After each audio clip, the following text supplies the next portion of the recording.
नमस्कार। दिन भर की तमाम बड़ी और अहम खबरों के साथ मैं हूं दीपक डोभाल। शुरुआत हेडलाइंस के साथ। उरी हमले पर प्रधानमंत्री का पाकिस्तान को कड़ा जवाब। कहा, एशिया को रक्त रंजित करने में जुटा एक देश, आतंकियों के खिलाफ सख्त कार्रवाई का वादा।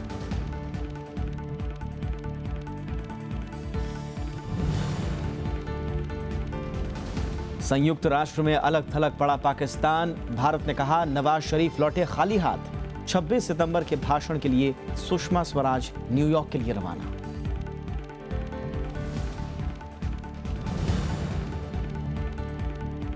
राफेल सौदे पर कांग्रेस के सवाल।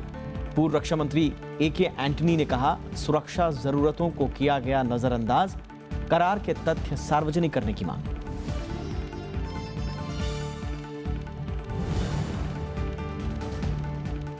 आंध्र तेलंगाना में बाढ़ से बिगड़े हालात। हैदराबाद रंगारेड्डी में बचाव अभियान में उतरी सेना। स्कूल और कॉलेज लगातार दूसरे दिन बंद। अब तक 13 की मौत।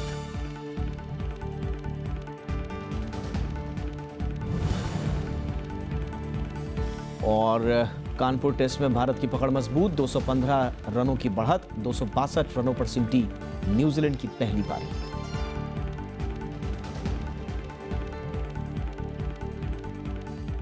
प्रधानमंत्री नरेंद्र मोदी ने उरी हमले पर पहली बार सार्वजनिक मंच से उन्होंने बोला है। पाकिस्तान को कड़ा जवाब देते हुए उन्होंने कहा कि शहीदों की शहादत बेकार नहीं जाएगी। केरल के कोझिकोड रैली में प्रधानमंत्री ने कहा कि दुनिया में एक ही देश से आतंकवाद का निर्यात हो रहा है। उन्होंने पाकिस्तान पर एशिया को रक्त रंजित करने का आरोप लगाया। साथ ही पाकिस्तान को गरीबी और अशिक्षा से लड़ने की नसीहत भी दी। उरी हमले के बाद पहली रैली में प्रधानमंत्री ने आतंकवाद और पाकिस्तान पर सख्त लहजे में बात की। प्रधानमंत्री ने कहा कि पड़ोसी देश के हुक्मरान आतंकियों का लिखा भाषण पढ़ रहे हैं। उनके मुताबिक पाकिस्तान के नेता कश्मीर पर बात कर वहां की जनता को गुमराह कर रहे हैं और विकास से दूर ले जा रहे हैं। पाकिस्तान की आवाम अपने हुक्मरानों को जरा पूछे कि दोनों देश एक साथ आजाद हुए, क्या कारण है कि हिंदुस्तान दुनिया में सॉफ्टवेयर एक्सपोर्ट करता है और आपके हुक्मरान टेररिस्टों को एक्सपोर्ट करते हैं? क्या कारण है? प्रधानमंत्री ने कहा कि 21वीं सदी एशिया की सदी है, लेकिन एक देश इसमें रोड़ा अटका रहा है। उन्होंने कहा कि पूरी दुनिया में आतंकवाद एक ही जगह से निर्यात हो रहा है। कहीं भी जब आतंकी घटना होती है, इसके तार भी उसी देश से जुड़ते हैं। एशिया के अंदर जहां जहां आतंकवाद की घटनाएं घट रही हैं, हर देश एक ही देश को गुनहगार मानता है। सवाल सिर्फ भारत का नहीं है, यही एक देश है जो चारों तरफ आतंकवाद को एक्सपोर्ट करने में लगा हुआ है। उन्होंने कहा कि भारत उरी में बलिदान देने वाले जवानों को कभी नहीं भूलेगा। उन्होंने कहा कि पाकिस्तान को दुनिया में अलग थलग करने में भारत कोई कसर नहीं छोड़ेगा। उन्होंने कहा कि दोनों देशों को इस बात पर लड़ना चाहिए कि कौन गरीबी और अशिक्षा को पहले खत्म कर सकता है। आइए हम गरीबी को खत्म करने का काम करें। आप अपने देश में गरीबी को खत्म करने का काम करें। हम दोनों लड़ाई लड़े, देखते हैं सबसे पहले अपने देश की गरीबी कौन खत्म करता है। आइए हम अशिक्षा के खिलाफ लड़ाई लड़े। पाकिस्तान भी अशिक्षा को खत्म करने के लिए लड़ाई लड़े, हिंदुस्तान भी अशिक्षा को खत्म करने के लिए लड़ाई लड़े। और देखें पहले हिंदुस्तान जीतता है कि पहले पाकिस्तान जीतता है। कोझिकोड में बीजेपी राष्ट्रीय परिषद की बैठक चल रही है। बैठक के आखिरी दिन रविवार को प्रधानमंत्री इसे संबोधित करेंगे। विशाल दहिया, राज्यसभा टीवी। और इस रैली में प्रधानमंत्री आतंकी हमले से इतर भी कई मुद्दों पर बोले। उन्होंने कहा कि उनकी सरकार गरीबों को समर्पित है। प्रधानमंत्री का मानना है कि पिछली शताब्दी में महात्मा गांधी, पंडित दीनदयाल उपाध्याय और राम मनोहर लोहिया के चिंतन का देश पर खासा असर पड़ा है। उन्होंने कहा कि केंद्र की NDA सरकार ने दीनदयाल उपाध्याय के अंत्योदय को अपनी योजनाओं में शामिल किया है। प्रधानमंत्री ने साफ किया कि उनकी सरकार का लक्ष्य गरीबों का सशक्तिकरण है। किसान हो या कारोबारी हो, दिल्ली में बैठी हुई सरकार हर किसी को एम्पावर करने के लिए, हर किसी को एक नई ऊर्जा, नई शक्ति, नया सामर्थ्य, नया अवसर देने के लिए प्रयास कर रही है और सारी योजनाएं समाज के सशक्तिकरण पर केंद्रित की गई है। और विशाल दहिया हमारे संवाददाता इस वक्त कोझिकोड से हमारे साथ जुड़ चुके हैं फोन लाइन के जरिए, उनका रुख करते हैं। विशाल, बहुत बड़ा चंक प्रधानमंत्री के भाषण का, उसमें पाकिस्तान की बात थी, उसमें आतंक की बात थी और उसमें कई सारी नसीहतें दी गई थी पाकिस्तान को। क्या संदेश देना चाह रहे थे? जी बिल्कुल, देखिए लगभग 15 से 20 मिनट का समय प्रधानमंत्री। जी विशाल, आप सुन पा रहे हैं हमें? लगता है संपर्क कट गया विशाल से, कोशिश करेंगे उन तक दोबारा पहुंचने की। बहरहाल खबरों में आगे बढ़ते हैं। विदेश मंत्री संयुक्त राष्ट्र महासभा के लिए रवाना हो गई हैं। वो 26 सितंबर को संयुक्त राष्ट्र को संबोधित करेंगी। इधर भारत ने कहा है कि पाकिस्तान के प्रधानमंत्री नवाज शरीफ को संयुक्त राष्ट्र में कोई समर्थन नहीं मिला और वो खाली हाथ लौटे हैं। विदेश मंत्री सुषमा स्वराज सोमवार को संयुक्त राष्ट्र महासभा को संबोधित करेंगी। वो सीमा पर आतंकवाद और इसमें पाकिस्तान की भूमिका पर जोरदार तरीके से भारत का पक्ष रखेंगी। इससे पहले संयुक्त राष्ट्र में भारत के स्थायी प्रतिनिधि सैयद अकबरुद्दीन ने कहा कि आतंकवाद पर पाकिस्तान अलग थलग पड़ गया है।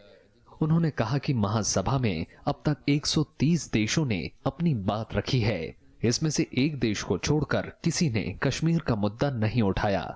The issues of interest to India are now on top of the international agenda.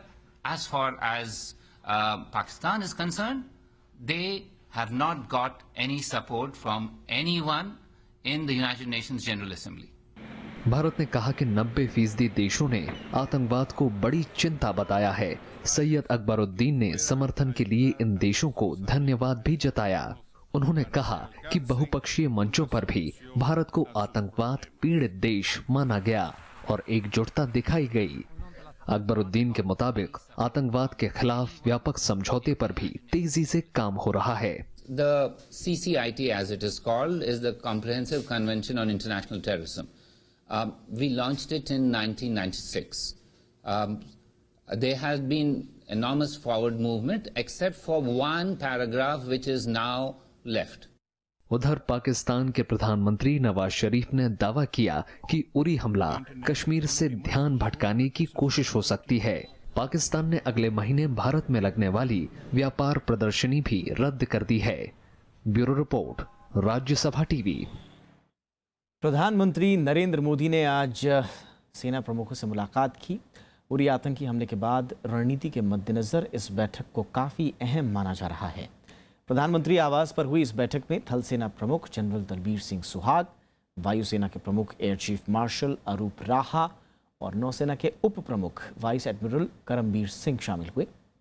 हालांकि रक्षा सूत्र ये कह रहे हैं कि एक रूटीन बैठक थी और इस तीनों सेना के प्रमुख हर महीने प्रधानमंत्री से अलग अलग मसलों पर बात करते हैं। लेकिन उरी आतंकी हमले के बाद प्रधानमंत्री सेना के अधिकारियों से कई बार ऐसी मुलाकात कर चुके हैं, लिहाजा इस मुलाकात को भी काफी अहम माना जा रहा है। कांग्रेस ने राफेल डील की शर्तों को लेकर कई सवाल उठाए हैं और करार की कॉपी सार्वजनिक करने की मांग की है। कांग्रेस का आरोप है कि अगर इसमें विमान की तकनीक देना शामिल नहीं है तो यह देश के लिए महंगा सौदा साबित होगा। पूर्व रक्षा मंत्री और कांग्रेस नेता AK एंटनी ने इसे मेक इन इंडिया अभियान के लिए बड़ा झटका बताया। राफेल विमान सौदे पर हस्ताक्षर के एक दिन बाद कांग्रेस ने खरीद की शर्तों और रक्षा तैयारियों पर सवाल उठाया है और करार की कॉपी सार्वजनिक करने की मांग की है। पूर्व रक्षा मंत्री AK एंटनी ने कहा कि यूपीए सरकार ने जब राफेल डील पर बातचीत शुरू की थी उसमें 50% ऑफसेट का प्रावधान था। इसके अलावा 18 लड़ाकू विमानों को फ्रांस में बनाया जाना था और बाकी विमानों का उत्पादन भारत में ही होना था। लेकिन इस डील में मेक इन इंडिया अभियान को दरकिनार कर दिया गया है। AK एंटनी ने केंद्र सरकार से वायुसेना में विमानों की कमी पूरा करने की योजना के बारे में पूछा। उन्होंने कहा कि यूपीए सरकार के समय 126 medium multi role combat aircraft खरीदने का फैसला किया गया था, जिसकी वायुसेना को सख्त जरूरत थी। वायुसेना के लिए अभी 42 स्क्वाड्रन की जरूरत है, लेकिन उसके पास केवल 32 स्क्वाड्रन ही हैं और 2022 तक ये घटकर 22 स्क्वाड्रन तक हो जाएंगे। ऐसे में विमानों की कमी को सरकार किस तरह से दूर करेगी? भारत और फ्रांस के बीच शुक्रवार को 36 राफेल लड़ाकू विमान का करार हुआ है, लेकिन कांग्रेस को यह सौदा पूरी तरह से फ्रांस की तरफ झुका हुआ दिख रहा है। Bureau report, Rajya Sabha TV. Arunachal Pradesh में 2 कांग्रेस विधायकों की सदस्यता को विधानसभा अध्यक्ष तेनजिंग नोरबू ने फिर से बहाल कर दिया है। इस मामले में सुप्रीम कोर्ट ने कहा था कि दोनों पार्टियां इस मामले को स्पीकर के पास भेजने के लिए राजी हैं, इसलिए स्पीकर इस पर फिर से सुनवाई करके फैसला लें। स्पीकर ने तेनजिंग नोरबू ने शुक्रवार को कहा कि दोनों विधायकों के इस्तीफे स्वेच्छा से नहीं दिए गए थे और जांच में ये बात साबित होने पर वांगलम साविम और गैब्रियल वांगसू की सदस्यता बहाल की गई है। इसके साथ ही सदन में अब कांग्रेस विधायकों की संख्या 3 हो गई है। आपको बताएं कि हाल ही में मुख्यमंत्री समेत 43 विधायकों ने कांग्रेस छोड़कर पीपीपी की सदस्यता ले ली।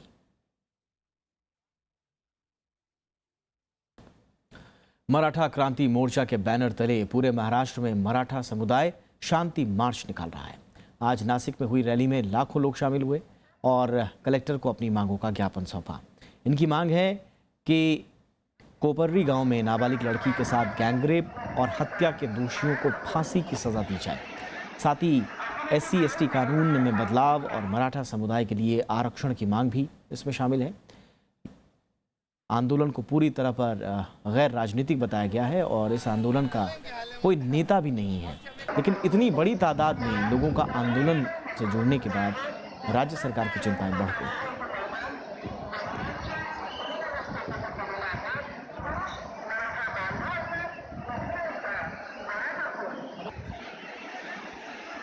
बलात्कारियों को फांसी की सजा मिलनी चाहिए और वो जो आरक्षण है एट्रोसिटी का, उसमें सुधार होना चाहिए, बदलाव होना चाहिए। इसके लिए हम सब इधर जमा हो गए हैं। कोई भी समाज का आदमी हो जो लड़कियों पे अत्याचार करता है, उसे जल्द से जल्द कोई न कोई शासन होना चाहिए। उससे कड़ी से कड़ी सजा अगर होती है तो आगे चलकर कोई भी आदमी इस तरह का गुनाह नहीं करना चाहिए। एक छोटा सा ब्रेक लेते हैं, जल्द हाजिर होंगे।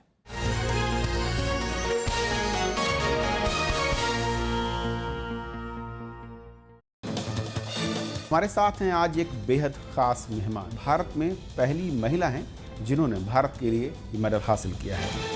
ये जज्बा आपके अंदर है, कैसे सब कुछ मुमकिन है? जब शुरुआत हुई थी वो तो केवल एक नकारात्मक सोच जो समाज की हुई, क्योंकि स्पाइनल कॉर्ड ट्यूमर आने की वजह से मुझे बार बार अपंगता का सामना करना पड़ा। अक्सर ऐसी बीमारी आने के बाद लड़कियों को वापस मायके भेज दिया जाता है। ये फैसला कब लिया आपने कि आपको इस पर कुछ हासिल करना है? जब एक बेटी को अवसर दिया जाता है, भरोसा दिया जाता है और मौका दिया जाता है, तब वो लड़की हमेशा एक विनर बनकर निकली है। सीखना बंद तो जीतना बंद। देखिए तरकश, शनिवार रात 8:30 बजे।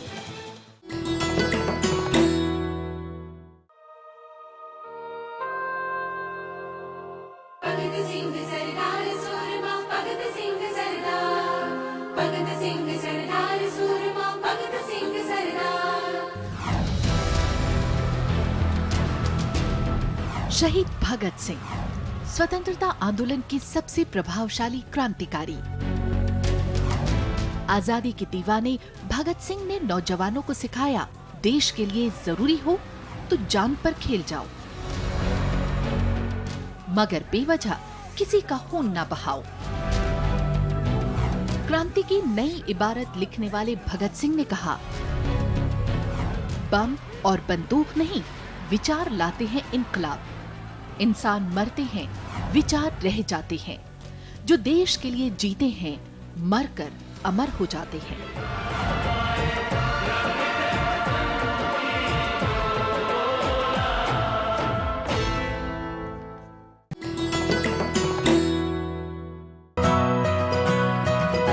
नमस्कार, आप देख रहे हैं राज्यसभा टीवी का कार्यक्रम किताब। आज हम स्वयं गांधी जी की लिखी एक किताब की चर्चा करने जा रहे हैं। उन्होंने कहा my life is my message, मेरा जीवन ही मेरा संदेश है।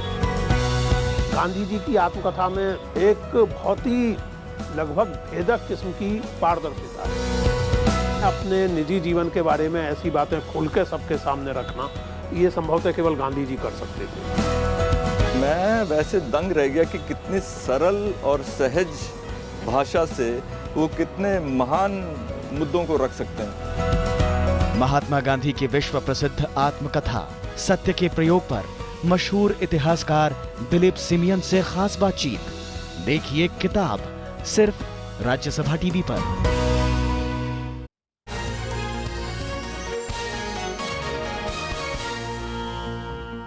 खबर छत्तीसगढ़ से। छत्तीसगढ़ में सुरक्षा बलों को नक्सलियों के खिलाफ बड़ी कामयाबी मिली है। सुरक्षा बलों ने बस्तर और बीजापुर में 2 जगहों पर मुठभेड़ में 3 नक्सलियों को मार गिराया।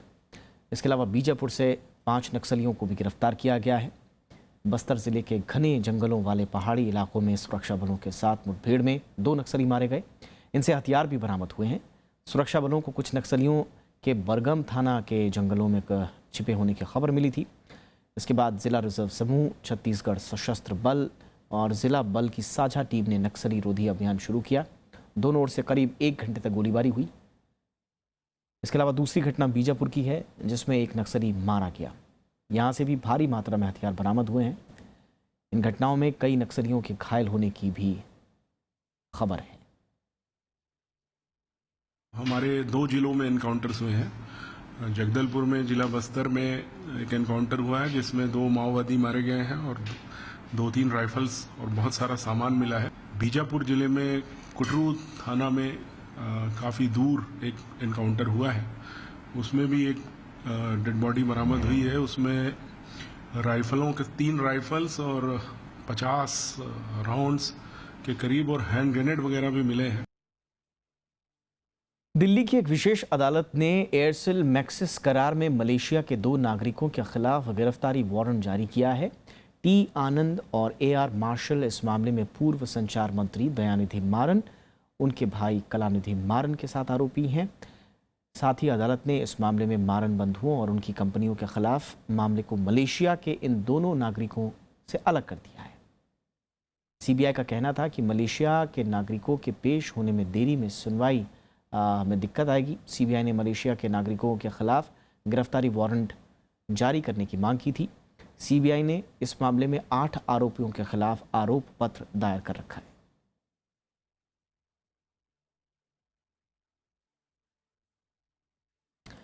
बारिश से बेहाल हैदराबाद और रंगारेड्डी जिलों में सेना को उतारा गया है। NDRF की टीम को भी तैयार रखा गया है। मुख्यमंत्री के चंद्रशेखर राव ने सभी जिलों में कंट्रोल रूम बनाने को कहा है। वहीं आंध्र प्रदेश के मुख्यमंत्री चंद्रबाबू नायडू ने भी गुंटूर के बाढ़ पीड़ित इलाकों का हवाई सर्वेक्षण किया। उन्होंने अधिकारियों को युद्ध स्तर पर काम कर इन इलाकों में सड़क और ट्रेन सेवा बहाल करने के निर्देश दिए हैं। दोनों राज्यों में बाढ़ से अब तक 13 लोगों की जान जा चुकी है। बारिश से बेहाल हैदराबाद और तेलंगाना में सेना ने मोर्चा संभाल लिया है। करीब 400 जवानों को हैदराबाद और पड़ोसी जिले रंगारेड्डी में तैनात किया गया है। जवानों ने खाने पीने का सामान पीड़ितों तक पहुंचाना शुरू कर दिया है। सेना ने ग्रेटर हैदराबाद म्युनिसिपल कॉरपोरेशन के मुख्यालय में नियंत्रण कक्ष भी बना लिया है, जहां पूरी स्थिति पर निगरानी रखी जा रही है। हैदराबाद में जहां पर वाटर स्ट्राइकिंग से जहां पर जो डाउन एरिया से पानी जा रहा है कॉम्प्लेक्स में घरों में, उसको भी हम लोग डाइल्यूट कर रहे हैं।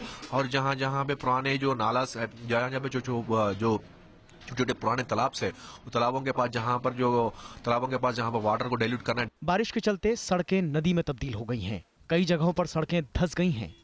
भारी बारिश के कारण कई घरों को नुकसान पहुंचा है। पानी इतना भर गया है कि लोग बचने के लिए छतों पर जा पहुंचे हैं।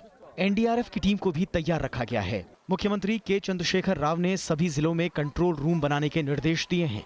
मौसम विभाग ने तेलंगाना में कई जगहों पर अगले 24 घंटे में सामान्य से भारी बारिश की आशंका जताई है। हैदराबाद और रंगारेड्डी जिलों में शनिवार को लगातार दूसरे दिन स्कूल और कॉलेज बंद रहे। Bureau report, Rajya Sabha TV. Bharat के स्कैटसेट 1 उपग्रह के प्रक्षेपण के लिए सतीश धवन अंतरिक्ष केंद्र में आज सुबह से उल्टी गिनती शुरू हो गई है। PSLV C-35 सोमवार सुबह 9:12 पर स्कैटसेट 1 समेत 8 उपग्रहों को लेकर जाएगा। ये पहला मौका होगा जब PSLV 2 अलग अलग कक्षाओं में उपग्रहों को प्रक्षेपित करेगा। स्कैटसेट का वजन 377 किलो है। ये समुद्र और मौसम से जुड़ी जानकारियां जुटाएगा। वहीं PSLV के साथ अमेरिका, कनाडा और अल्जीरिया के 5 उपग्रह भी प्रक्षेपित किए जाएंगे। साथ ही भारतीय विश्वविद्यालयों के 2 शैक्षणिक उपग्रह भी छोड़े जाएंगे।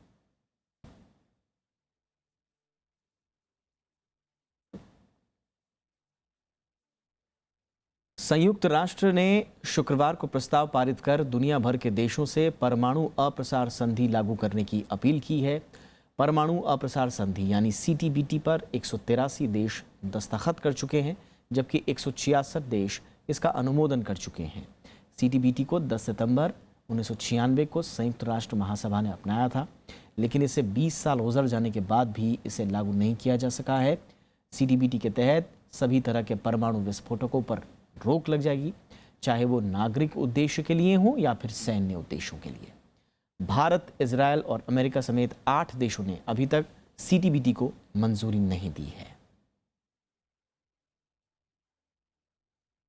Comes at a time where DPRK has reminded the international community of the absolute necessity to get this treaty into force by having the moratorium on nuclear testing strong and sealed. And voting today and adopting this resolution keep the Comprehensive Test Ban Treaty relevant. I want to emphasize the resolution does not impose a legal prohibition on testing, nor does it compel any government to adopt new reporting requirements. But it does reinforce the core purposes and objectives of the CTBT itself, to diminish our reliance on nuclear devices, to reduce competition among nuclear powers, and to promote responsible disarmament. अमेरिकी राष्ट्रपति Barack Obama ने अमेरिकी संसद के दोनों सदनों से पारित justice against sponsored of terrorism act पर वीटो कर दिया है। इस विधेयक में 9/11 हमले के परिवारों को सऊदी अरब के खिलाफ हर्जाना मांगने के लिए मुकदमा करने का अधिकार मिलने वाला था। 9/11 के कई हमलावरों पर सऊदी सरकार के साथ रिश्तों का आरोप है। अमेरिकी सीनेट मई में ही इस बिल को पास कर चुकी है, जबकि अमेरिकी संसद के निचले सदन से 15 दिन पहले इस विधेयक को मंजूरी मिली थी। राष्ट्रपति बराक ओबामा ने इसके खिलाफ पहले ही वीटो करने की चेतावनी दी थी। सऊदी अरब पहले ही कह चुका है कि इस कानून के लागू होने पर वो अमेरिकी बाजार और सरकारी फंड से अपने 75,000 करोड़ डॉलर निकाल लेगा। ओबामा का मानना है कि इस कदम का अमेरिका के राष्ट्रीय हितों पर गंभीर प्रभाव पड़ सकता है। उन्होंने इससे विदेश में रह रहे अमेरिकी नागरिकों पर असर पड़ने की आशंका भी जताई थी।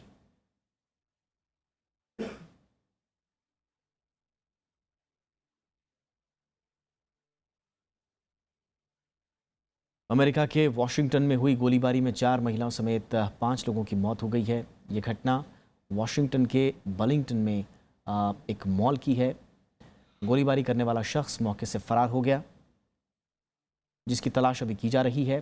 कैस्केड मॉल में स्थानीय समय अनुसार शाम 7:30 बजे ये गोलीबारी हुई। FBI इस हमले को आतंकवादी गतिविधि की आशंका को लेकर भी जांच कर रही है। पुलिस के मुताबिक हमलावर 20 से 30 साल के बीच का है और वो काली शर्ट पहने हुए था। अमेरिका में हाल ही के दिनों में गोलीबारी की घटनाओं में इजाफा देखा गया है। हाल ही में मिनेसोटा के एक मॉल में एक शख्स ने 9 लोगों को चाकू से मार दिया था। Still actively searching for the suspect. Again, you got detectives, you got dozens and dozens of detectives behind me, going absolutely over every tip, both on social media and phone calls, trying to determine where this suspect is at. रूस और Syria की सेना ने विद्रोहियों के कब्जे वाले इलाकों में हवाई हमले तेज कर दिए हैं। अलेप्पो शहर में आज किए गए हवाई हमले में 25 लोग मारे गए। कई लोगों के मलबे में दबे होने के कारण मरने वालों की तादाद बढ़ने की आशंका भी है। कल हुई बमबारी में 47 लोगों की मौत हो गई थी। पिछले हफ्ते से जारी युद्ध विराम टूटने के बाद उत्तरी सीरिया में विद्रोहियों के कब्जे वाले इलाके में भारी हवाई हमले हुए हैं। इससे युद्ध पीड़ित इलाकों में राहत सामग्री पहुंचाने और पीने के पानी की सप्लाई ठप हो गई है।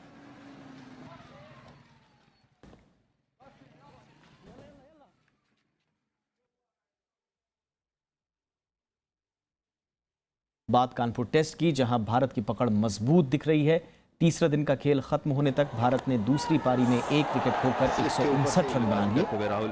इस तरह से भारत की कुल बढ़त 215 रनों की हो गई। मुरली विजय 64 और चेतेश्वर पुजारा 50 रन बनाकर क्रीज पर डटे हुए हैं। सलामी बल्लेबाज लोकेश राहुल 38 रन बनाकर आउट हुए। इससे पहले न्यूजीलैंड की पहली पारी आज 262 रनों पर सिमट गई। इस तरह भारत को पहली पारी में 56 रनों की बढ़त मिल गई। न्यूजीलैंड ने कल के स्कोर 1 विकेट पर 152 रन से आगे खेलना शुरू किया, लेकिन भारतीय फिरकी के सामने न्यूजीलैंड के बल्लेबाजों ने घुटने टेक दिए। टीम इंडिया की ओर से रविंद्र जडेजा ने 5 विकेट, अश्विन ने 4 विकेट चटकाए, जबकि उमेश यादव को 1 विकेट मिला। कीवी टीम से कप्तान विलियमसन ने सबसे ज्यादा 75 और टॉम लाथन ने 58 रनों की पारी खेली। भारत ने पहली पारी में 318 रन बनाए थे। उसके पहले विकेट मौजूद है, वहीं से खेलना चाहते थे। अभी काफी नजदीकी मामला, जी हां, इस पर लेग बिफोर। भारतीय टेनिस स्टार सानिया मिर्जा ने अपने जोड़ीदार के साथ पैन पैसिफिक ओपन का खिताब जीत लिया है। फाइनल में सानिया मिर्जा और चेक गणराज्य की बारबोरा स्ट्रेकोवा ने चीन की चेन लियांग और झाओ शुआन येंग की जोड़ी को सीधे सेटों में मात दी। टोक्यो में खेले गए मुकाबले को सानिया बारबोरा ने 6-1, 6-1 से अपने नाम कर खिताब पर कब्जा कर लिया। सानिया बारबोरा को एक साथ ये तीसरा टूर्नामेंट था। पिछले महीने इस जोड़ी ने सिंसिनाटी ओपन का खिताब भी जीता। हालांकि इस जोड़ी को अगस्त में अमेरिकी ओपन के क्वार्टर फाइनल से ही बाहर होना पड़ा था। सानिया मिर्जा पिछले 4 साल में तीसरी बार पैन पैसिफिक ओपन का खिताब जीतने में कामयाब रही हैं। इससे पहले सानिया ने 2013 और 2014 में भी खिताब पर कब्जा किया था। इसी के साथ इस बुलेटिन में इतना ही। इजाजत दीजिए। नमस्कार।